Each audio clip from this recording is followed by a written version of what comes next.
Agitations arrive over the amendments to the Electoral Act as different groups and eminent Nigerians fought plans to stop electronic transmission of results and some other clauses in the bill. And governors of the Northeast region have met today in Taraba State, where they discussed the problems of the region and ways to fix them. They are worried about the state of development and insecurity in the region.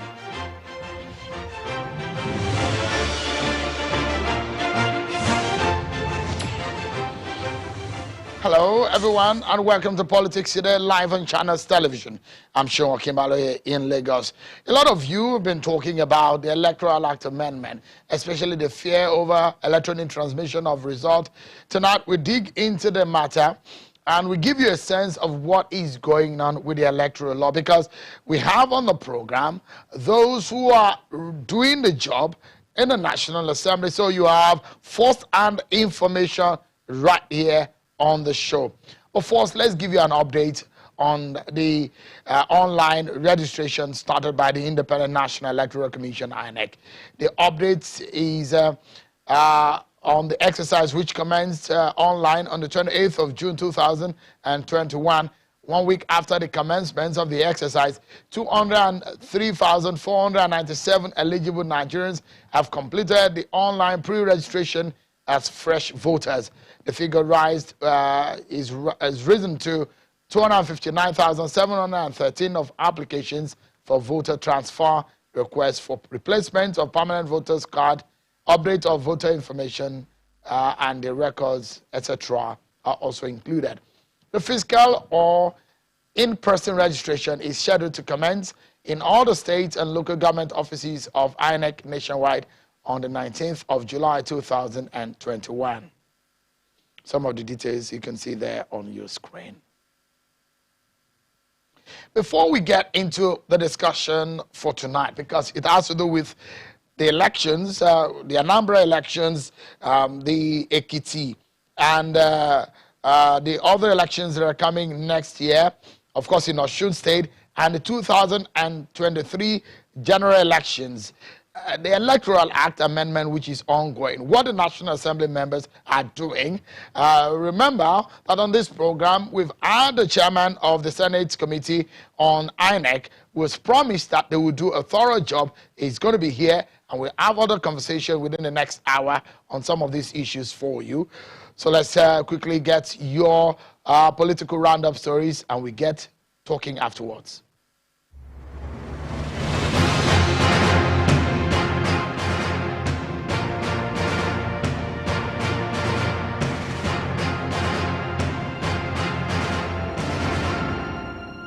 A bill to alter the constitution to allow for creation of state police and other state government security services has scaled second reading in the House of Representatives. The bill was sponsored by Honorable Onofiok Luke. In leading the debate, the lawmaker highlighted that the bill will enhance security in the country. The bill seeks to move the legislation of policing from the House exclusive to the concurrent list. Mr. Speaker, we have heard about the Hisba police in Kano. We've heard about the Amotekun that has been in the southwest. And then we've heard about the Bubagu in southeast. These are efforts by state government to try to fill in the gap and then fill in the lacuna that has existed because of the overwhelming nature of the security crisis in this country on the police. Ogun State Governor Dapo Abiodun has asked consulorship and chairmanship candidates in the forthcoming local government elections to remain peaceful while they base their campaign on the economic blueprint of the administration. He made the call in Abeokuta, the state capital, during a meeting with 236 consulorship, 20 chairmanship and vice chairmanship hopefuls for the local government elections slated to hold on the 24th of this month. Inclusiveness has to be your watchword night and day. That is the only way to grow your campaign committee. That is the only way to appeal to the electorate. And members of the North Central Progressive Group are insisting that they should be allowed to produce the next president in 2023. The group says they are marginalized and deserve to produce the next president. The group is asking the political parties to zone their presidential candidates to the region. So let the North Central produce president, at least at this time. Governors of the northeastern states of the Federation are asking the military to sustain the fight against insurgency in the region. The governors made a remark at the opening of the meeting in Jalingo, the Taraba state capital, today. During the meeting to discuss security of the region, amongst other things, the governors highlighted the need to ensure that the Mambila and hydropower project becomes operational. Governors of Adamawa State, Umar of Intiri, Bala Muhammad of Bauchi, Unuwa Yaya of Gombe, and Governor of Yobe State, Memala Buni, were also at the meeting. If we wish to bring national attention to our plight, we must be able to harmonize our thoughts and communicate in unison. In other words, an injury to one is an injury to all. One of the long-standing difficulties affecting our region is the long-running insurgency that has disrupted our way of life and become a barrier to our developmental efforts. I do, however, appreciate Mr. President Muhammadu Buhari's renewed energy in confronting the Boko Haram threat, banditry, kidnapping for ransom, and other criminal activities head-on. And add the more is needed to be done to overcome the security challenges once for all in the whole country. Well, political parties, civil society organizations, and different interest groups have been mounting pressure on the federal lawmakers on the amendment of the Electoral Act. It appears the fixing of the bill has gotten to an advanced stage now, and there are fears that some portions of the bill may not well represent the interests of Nigerians. Some of those areas include the electronic transmission of results of election, cost of presidential election campaigns, which is said to have now been jacked up, and so many other areas, some of which you can see there on your screen. Yesterday, the Southern governors spoke about this matter. Take a listen to what their concerns were.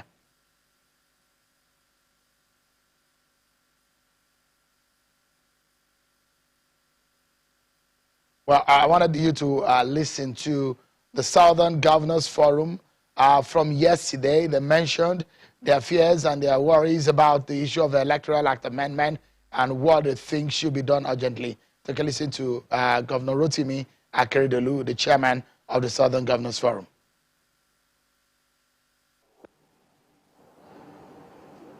In order to consolidate our democracy and strengthen electoral process, the Southern Governors Forum rejects the removal of electronic transmission of election results from the Electoral Act and rejects the confirmation of exclusive jurisdiction in pre-election matters on the Federal High Court.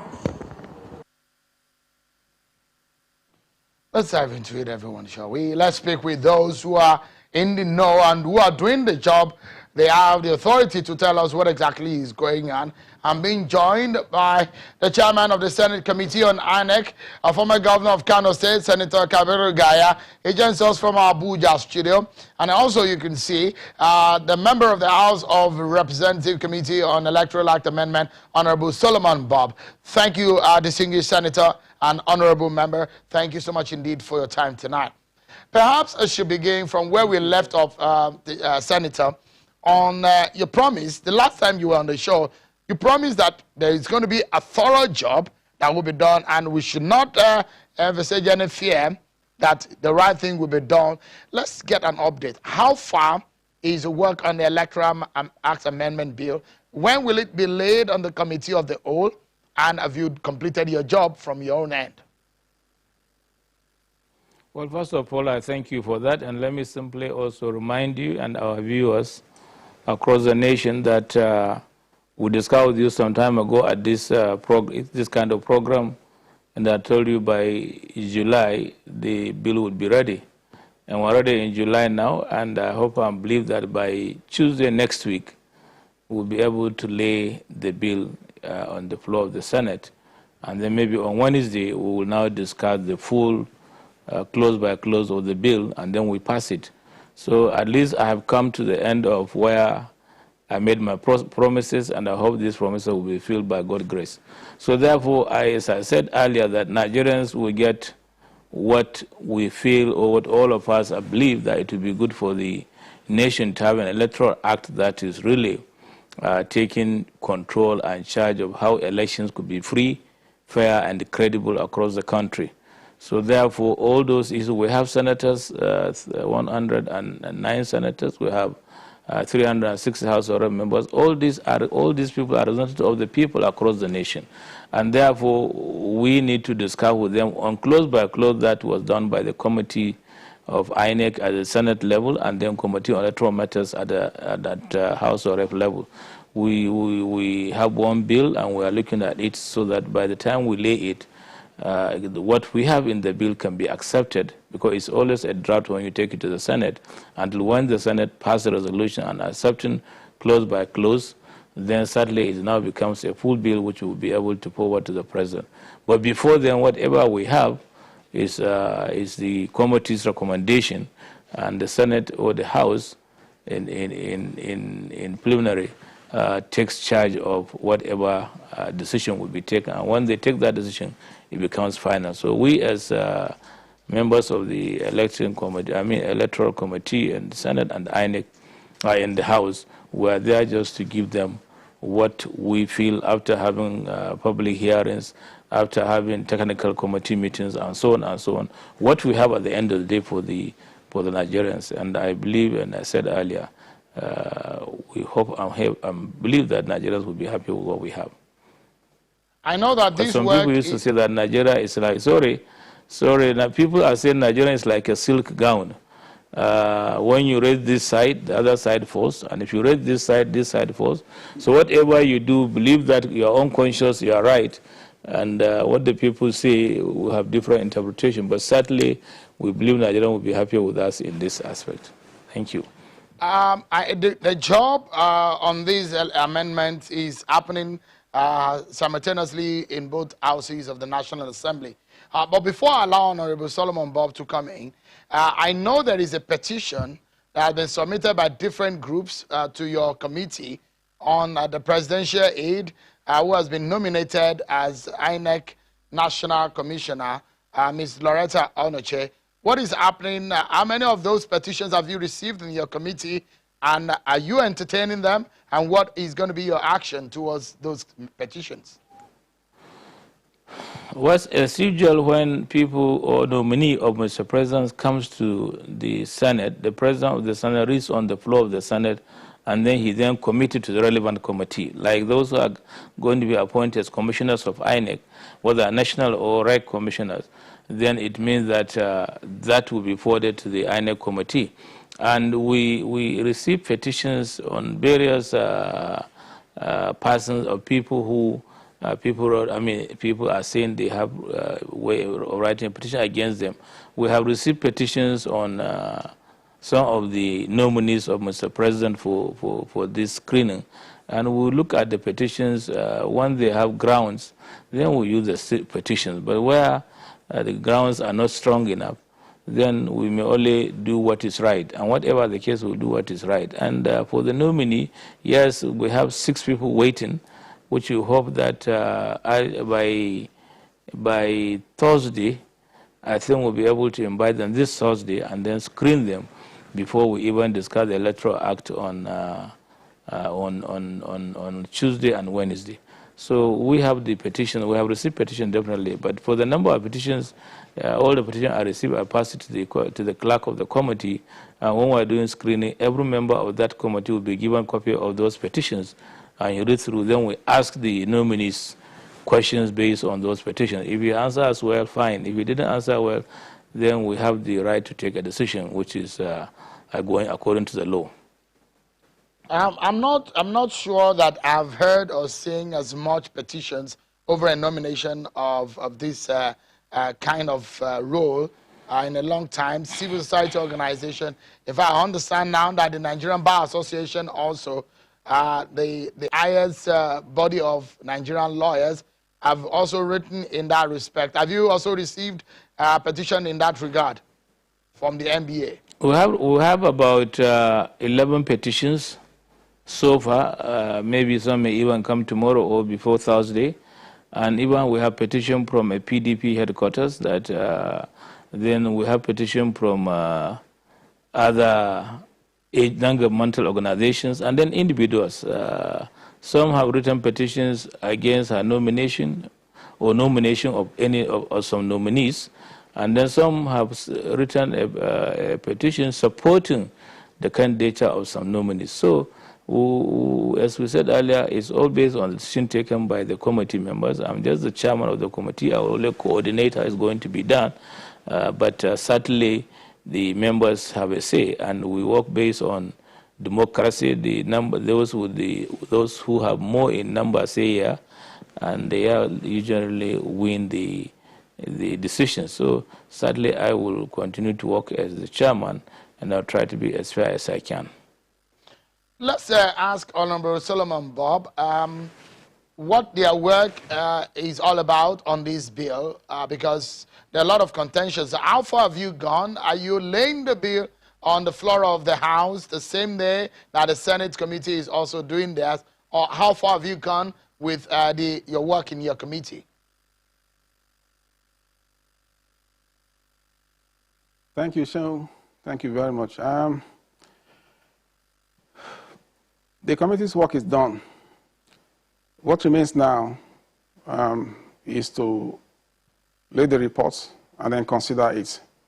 But first, let me just allay the fear of Nigerians in regard to the documents flying around. The House committee met yesterday. The House Committee on Election met yesterday, led by the chairman. And then we examined or re-examined, our position, the bill that we passed, and which has been gazetted in the light of what is flying around. And then we came to the position that the House's position on the bill that we passed is, remains the same. So I want to allay the fears of Nigerians that we'll do nothing surreptitious, we'll do nothing underhanded, we'll give them the electoral bill they asked for, which is a product of a lot of contributions from stakeholders, civil society groups,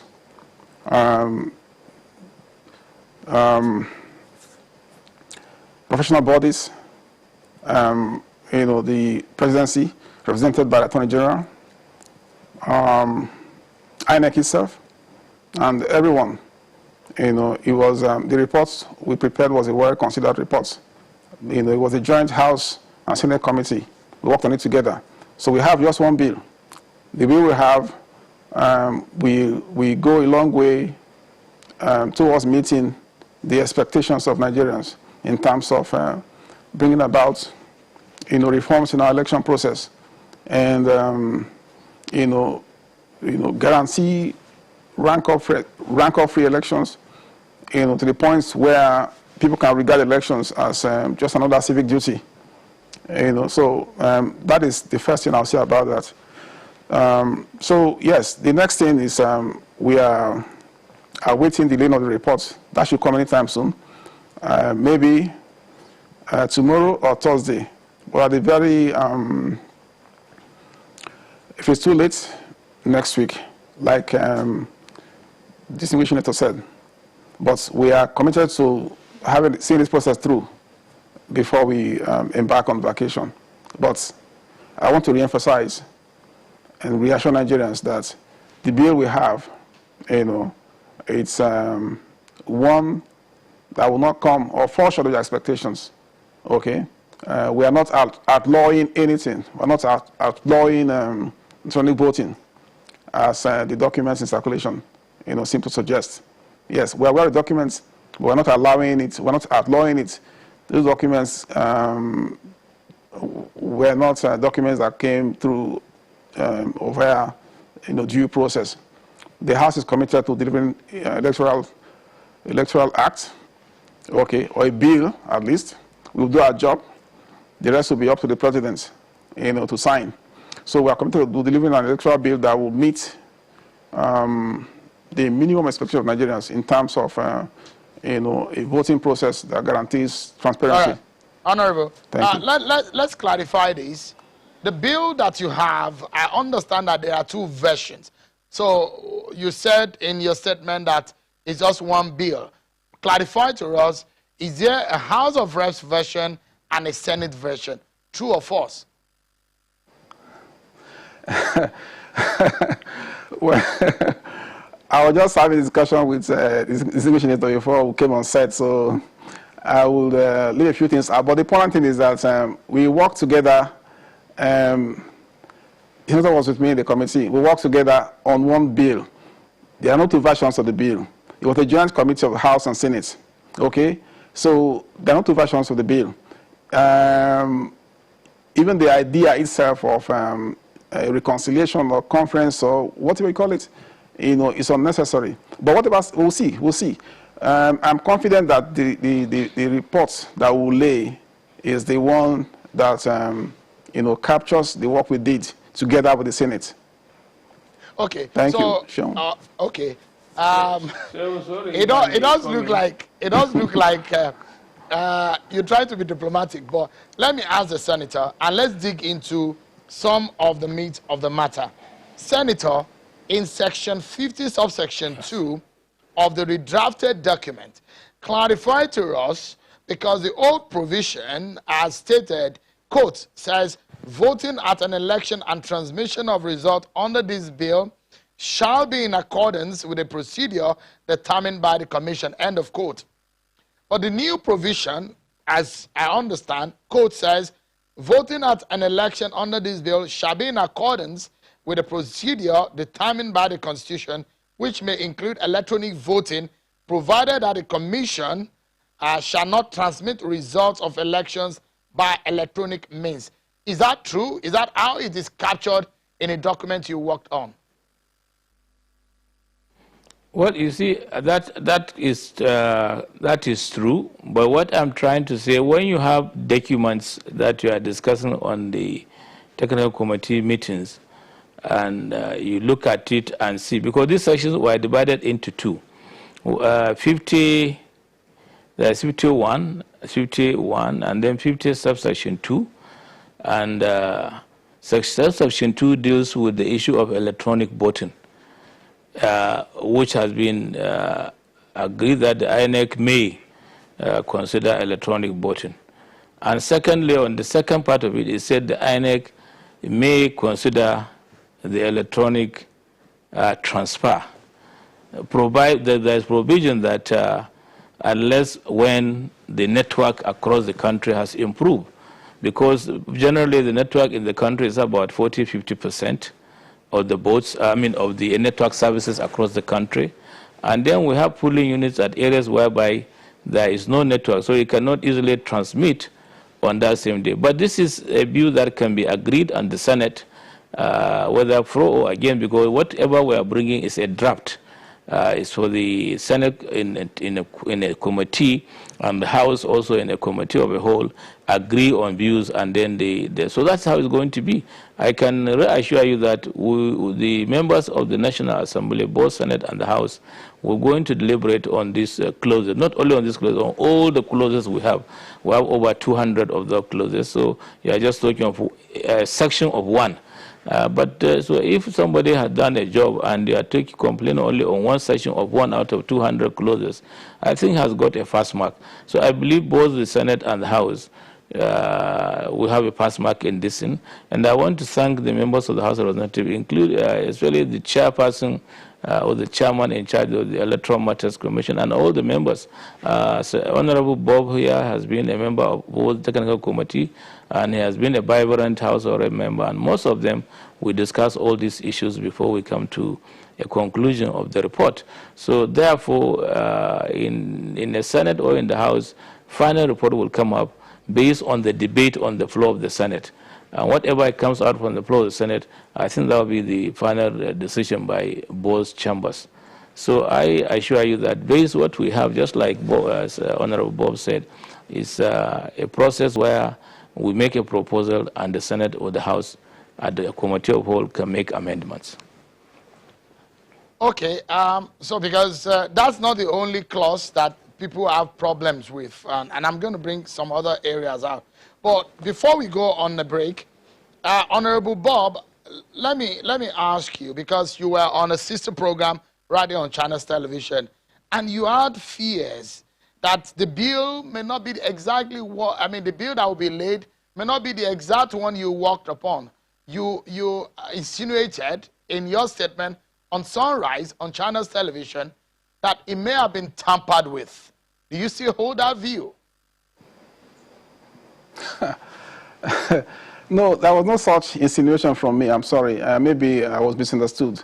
What I said was that, we were beginning to lose credibility by reason of the time it had taken to pass this bill. And as I was saying that, there seemed to me to be some, untowards, attitude towards it in terms of the time it was taken. Because promises were made, both houses committed to passing this bill by the first quarter. As it is, we are 4 months late. Okay, at least we are 4 months late. So I was expressing pessimism with respect to the time and all that stuff. Okay, not about the content. With respect to the content, following from where the senator has just left off, I think that, with due respect to, the distinguished senator, he knows I respect him very well. The first one you read out, actually captures the exact position of what the House and Senate works on. Okay. The other one is, as I think, basically an unknown, that proviso is unknown to the House because it did not emanate from any proper custody or any deliberation of the House. And when committees have worked on a bill, it is, outside of their powers. It is also various their powers to go and accept anything extraneous to what they've done. Right. So if anybody has anything to add to such a bill, he can only do so at plenary, during the condition of the bill. All right. So it's obvious. That's one you read. Yeah, just a moment, Honorable. It's obvious that there's some disparity in what you worked on and perhaps what is transpiring. No. Just a moment. No, that's not correct. That's not correct. That's not a correct interpretation. There was no disparity. We all passed one bill. We worked on one bill and passed one bill. Okay. I make reference to extraneous material. Okay, maybe you didn't quite understand me. I don't want to say too much on this now. Okay, I would like to, again, reassure Nigerians that what we will give to them at the end of the day is something that would meet their expectations. I'm saying so because I have the confidence of the Senate Chairman of INEC here, Distinguished Senator Gaya. We know the intensity of the debate we had on several clauses. The most pivotal of which is this only voting. I'm glad to say that we're due for a break. Yeah, yes, we're due for a break, Honorable. But it looks to me that there are some things that you don't want to say. Just not in affirmation, whether I'm right or wrong. There are some things you are trying to color you don't want to say. Is it true that you have some things that you don't want to spill in public? Let's go for a break. But when we come back, we dig deeper into this matter. There are gray areas, and we need to dissect them. After this break, everyone. Join us again. Thank you so much, everyone. We've been speaking with Senator Kabir Gaya, the Senate Committee Chair on INEC, and Honorable Solomon Bob, a member of the House Committee on Election Matters. Both of them are talking to us about this crucial Electoral Act Amendment Bill. Let's get back. It does look like Honorable Solomon Honorable Bob is trying his best not to spill some things that perhaps, but don't worry, just like in plenary, you are covered tonight. Nothing will happen to you after this session, so you're covered. Tell Nigerians, because the reason why Nigerians, your constituents, voted for you is because of the trust that they have in you. it does look like you have some fears about what you worked on and perhaps what is going to come out. What exactly is the problem? Can you tell Nigerians, honestly, what is happening? Sure, there's not so much to divulge, apart from what I've always told you. I said the House Committee met yesterday, in the wake of documents playing around. And then we, of course, we are serious with the documents. Then we looked at the documents and then compared it with what we had. And then found that the document, was an extraneous one to the work we did. And then made a decision there and then to stand by what we did.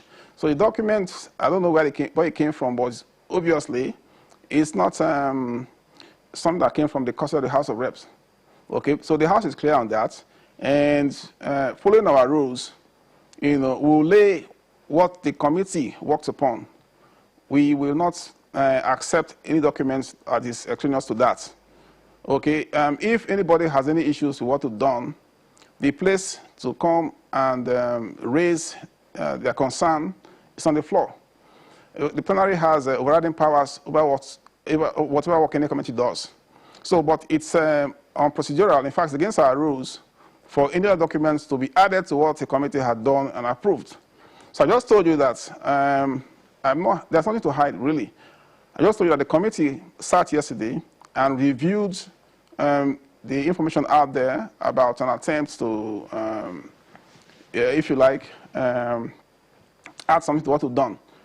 But we tried to, look into the origin of that, and then we were clear that, we were not part of it. Nobody. The channel was clear on that, and I know that the speaker is a man of due process. A lawyer understands the imperative of due process. He understands the imperative of due process. So we'll lay what the committee had the mandate to look into and approved, on the floor. Any other thing that be added to that can only be brought to the floor. But all right. So I want to reassure again that nothing, different from what we had before. We does not disallow, because I know you are eager to find out if there's anything in our bill that disallows electronic voting. Nothing.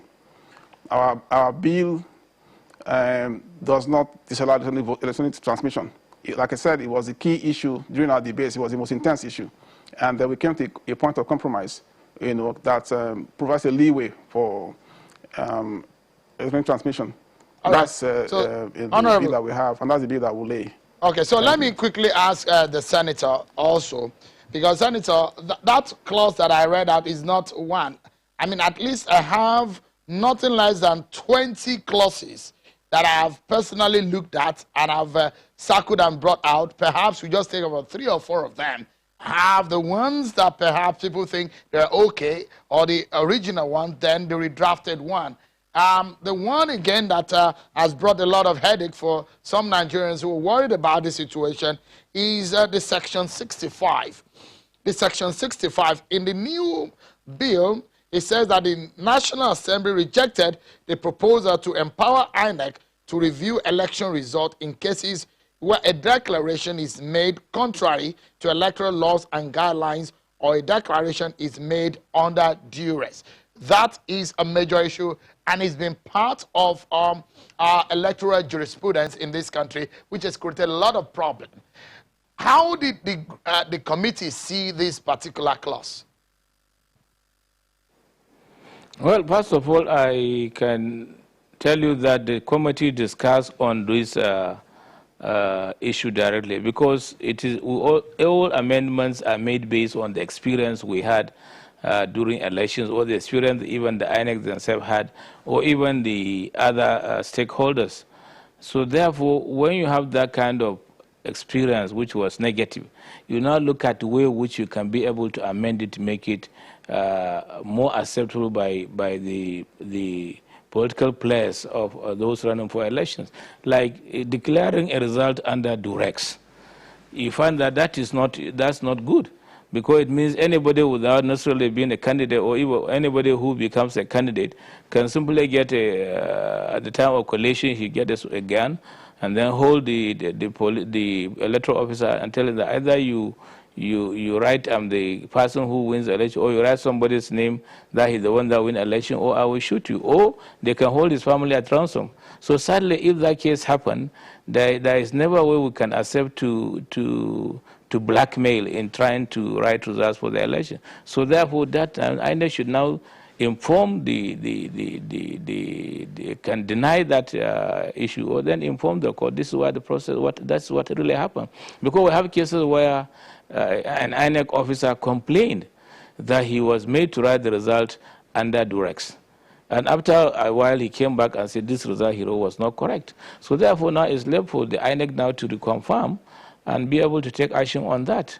But so that we are trying to put laws that could be very helpful, just like when even political parties tend to, because of personal interest, they tend to bring a candidate to the INEC, and that candidate is not qualified to run for election.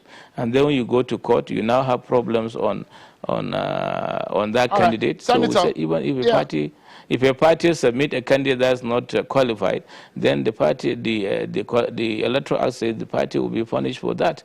So it's not only the candidate that will be punished, but even the party itself. So other issues which you are raising are based on what we see during our committee meetings and the technical committee meetings, and we came up with those proposals. And we agree with some of them. We are leaving the rest to the floor of the Senate to decide. Senator, quickly, there is another angle which is worrisome for a lot of people who had criticized the electoral process in Nigeria as too expensive. But interestingly, what we are seeing now in Section 88 is that there is an increase in election expenses in Nigeria. For the presidential election campaign, which was at 1 billion, pegged at 1 billion initially, has now been jacked up to 15 billion. What is the premise to this in a situation where a lot of people will say, Nigeria is poor, we are not that rich, as we proclaim our democracy might be too expensive to run. Why are we going to be running a presidential election of 15 billion as a cap for a presidential campaign? You can see the current price of even commodities in the country. The prices have changed drastically. It has gone up, and therefore all other expenses to it goes up. Election with 1 billion for the presidential election is too low, and that even if he's going to spend 100 million per state, then it means it's over $1 billion. So we are saying that let us talk with the reality. There is no point somebody winning an election, then they take him to court and said, well, he has spent more than 1 billion naira, which certainly he will spend more than 1 billion for a presidential candidate. And then you go to court and say he has violated the act, that he has spent more than 1 billion, and then that might cause the election to be cancelled. So all we are saying is let us try to be more reasonable, and let us also understand with the current situation in the country. I'm sure what you used to buy, even in the market, for 10,000 naira, it now goes over 26,000 naira. No, Senator, I mean, so my worry. Whatever you put up, my worry, Senator. Sorry, apologies. My worry is that if politicians or a political party put 1 billion into a presidential campaign, perhaps the thinking is to get that money back. I mean, because why would you invest 1 billion? 1 billion will do so much more. And if you're encouraging more money to be spent, that means we're encouraging bad behaviors when people get into office. That is some of the thinking and we the argument. We do not encourage bad behavior, Mr. Seon, but what we're saying is the process of election in Nigeria, it is expensive. First of all, you go out for campaign before you become a candidate. Then you do primaries to become a candidate. And after the primaries, now campaign to be the winner of the ticket for that election. And so that is all expenses. So look, all those processes are more. And sometimes we need to blame ourselves, with the politicians, that when a candidate wants to win election, unfortunately, you find that people coming with leaves on their head and saying, give me something, I'll vote for you, which is selling his conscience for about a small money for that. So that definitely we have to fight hard to block money politics in this country. And that's why we try to put a ceiling to whereby if you spend more than that, then you are liable to be sued. But I think all this amount, whatever is put, either A or B or X money or X naira or X amount, is going to be finally agreed on the floor of the Senate. So there is no point in insinuation that we did this, we did that. But when the final result that comes out is what is the law. So that's why last time when you asked me what are the things, I say wait until we are done with the bill. Then we can now legally talk about the law. Then we'll be waiting for the president to sign it. But even after passing our bill, so just a minute, after passing our bill, the president may come with an observation. You remember the last Electoral Act bill was not signed by the president for so many reasons, whereby it was too close to the election and many other reasons. So which means we have to come back to this square one. So what do I say? Whatever we have can be amended on the floor to have a better, and with all the knowledge and the people we have of Timber and Caliber in the Senate who are experienced, and those who we have in the House who have experience, we will definitely come up with a clean bill for the nation. All right, Honorable, because I need to bring someone else into the program, is what I read out in 68 and 88, are they the same thing from what you passed or what you worked on in the House? What you read out? What? Just say it again. Okay, for example, Section 88, for example, for Section 88, did you work on increasing the cost, the cap on election expenses for presidential election in the document you worked on? Okay, don't worry. I get your question now. I get your question now. I do not really want to speak a lot on the documents you are relying on these questions. Like I told you, the document does not, for us in the House of Reps, it's not a document that emanates from proper custody. So as far as we're concerned, it's extraneous to the work we did. The cap we put on election expenses, different from the one on the documents you are making reference to. But, so I don't think but Honorable, you heard the senator. The senator affirmed it, that's what they worked on. Everything I read now is what the senator affirmed that they worked on. So that's the reason why. Hold on, please. That's the reason. Just hold on, Honorable. That's the reason why I asked you earlier that is it the same thing that you worked on? You said yes. The senator affirmed what I read, and you said that is different from what you worked on. So definitely, you have two different versions of the document. I see. I know you've been trying. Hold on. You've been trying so hard to make me contradict him on air here. I'm careful not to do that, really. But the point is, I've said over and over again, the documents we both worked on, okay, the House has its version of that document. Okay, anything you say that is sort of the version we have is not what I would give any credence to. Okay, the cap we put on election expenses is different from the one you are talking about now, because this one you are making reference to emanates from the documents that I'm saying is not part of the work we did in the House of Reps. Okay. So today on the floor, to reassure you again, listen. We are all very keen to deliver on an electoral bill that will meet the minimum expectation of Nigerians. Take that, please. It's important. Nobody is going to work on a bill, or nobody is keen to work on a bill that would meet, the sort of uproar we've seen in the media in recent times, in the last few days. Okay, and this is not an exercise in deception. We're not leading Nigerians on the garden path, or down the garden path. No, we are determined to work and bring out a bill that Nigerians will be happy about, that will guarantee transparency. Whether, like the Senator said, whether the president will sign is a different thing altogether. But the House will do its job, and I'm hopeful that I hold out hope that the Senator will do his job in this regard, and bring and present a bill that will make Nigerians stone us in the street when we go out next time. Okay. So on the floor of the House today, let me add this to you. Just a moment, Senator. On the floor of the House today, the Speaker, Femi Gbajabiamila, was reacting to some of these stories and the issues that have been raised. Take a listen to the Speaker, Honorable Femi Gbajabiamila, on what he said. Because of the cacophony of voices, and because you have raised that matter of privilege, and I guess to allay fears, let me just say that I have asked the chairman of the committee. She is not aware of any such. So it remains in the realm of speculation, and we'll wait till the committee submits its report. So that was the reaction of the Speaker of the House there. Let me bring in an election expert, an election observer, a civil society expert, and a lawyer. Mr. Samson Itodo, he joins us from Oxford in the UK. Thank you so much, Mr. Itodo, for joining us tonight. You're one of those who have been talking about these issues for over the last few years and how we can have better elections. But I know that you have your concerns about what the lawmakers are working on. Specifically, you've heard what Senator Gaia said about the optimism towards passing this bill, and also for Honorable Solomon Bob. What are you able to deduce from the conversation, and what are your biggest fears? Well, thank you very much, Sean.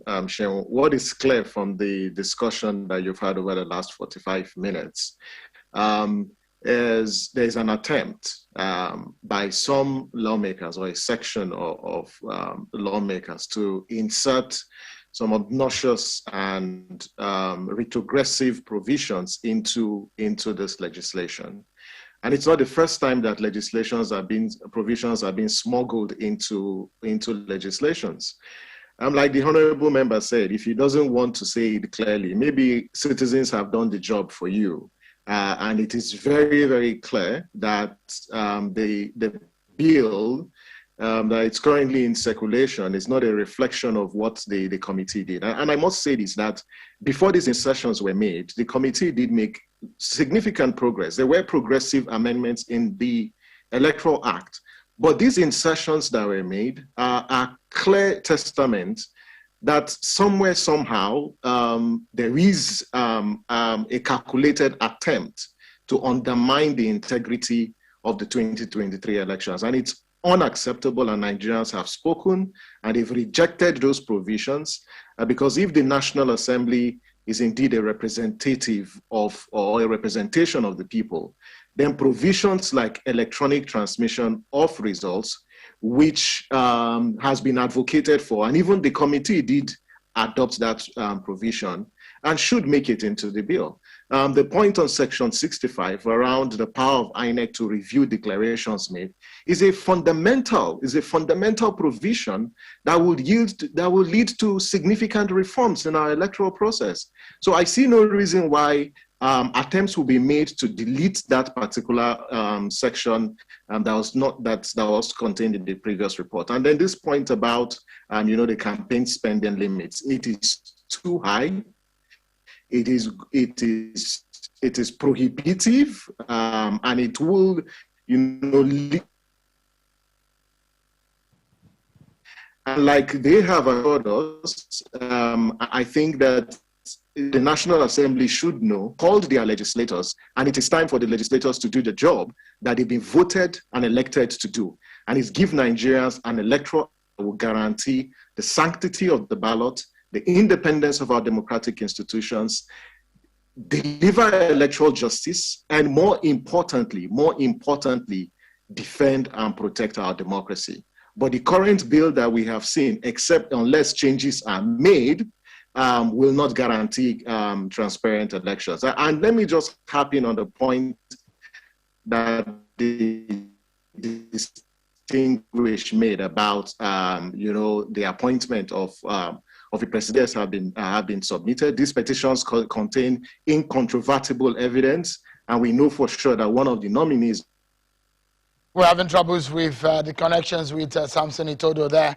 But let me allow Senator Gaia to react to what Samson has said because of the fears that people are having. These are some of the people that have worked with the National Assembly in this process, and they have fears that what is going on, or what we are hearing on some of these clauses, we undermine the 2023 elections. What are your reactions to that? Well, first of all, Samson is a member of IAGA, which is an organization that were part of the technical committee meeting. And she should understand that whatever we have and what we produce both from the Senate and the House, at the end of the day, it must be one document, same wording, same output. So therefore, we wait until Wednesday, Tuesday, Wednesday. We hope by then both the House and the Senate will pass. If these bills happen to be different from the House and the Senate, then there will be a concurrence. There will be a meeting whereby we have to agree and harmonize to have one bill. So the whole process, at the end of the day, it will come as a final figure or final words agreed by both the two chambers. And after that, we now forward it to Mr. President to sign. And on the issue Samson mentioned on the nominee of the president, yes, IAGA is one of the organizations that sent a petition, which we are looking at their petition, and when the nominee comes, we will now ask those questions and let her answer those questions raised by IAGA and many Senator, other organizations. So certainly there is no fear on that. Whatever we have, we try to treat it well. And the most important is getting the end result right. Because we have gone through this process for many months. All about a year we are on this process. We do deliberate, do public hearing, do technical committee meeting, go over, go and do retreats and so on. Based on this, we did retreat about 3-4 times to make sure we come up with a bill. So all the members of the committee, both the Senate and the House, have really worked hard on this bill. And even the stakeholders who we invited, including the Office of the Attorney General of the Federation. Samson is back with us. We lost him there momentarily. Something, if you can quickly put in your thought before technology again takes you away. So if you can land on that thought. No, I was just saying that we're urging the Senate not to reject the nomination of Loretta Onoche because she's a member of a political party, and there is evidence to show because we have the certified true copies of a deposition that she made claiming she was a member of a political party. And we just need the National Assembly, particularly the Senate, and Senator Gaya. This is an opportunity, for you to rise to defend the Constitution, because the Constitution is clear that anyone who is a member of a political party should not be appointed into INEC. And so in the interest of the public, in the interest of the transparency of our electoral process and the independence of INEC, whom you and your committee have worked tirelessly to promote and protect, please reject this nominee. All right, Nigerians and our electoral process will be better for it. I would like you to, just in 20 seconds, because I need to take the final thought of my other two guests. If you can say, what is your biggest fears going forward from here? You know the process of passing a law, and this bill at this stage, if you have fears that there might be some insertions which you think that are not right and will undermine the electoral process in Nigeria, what is the way out? The way out is both committees have heard from Nigerians in the public hearing.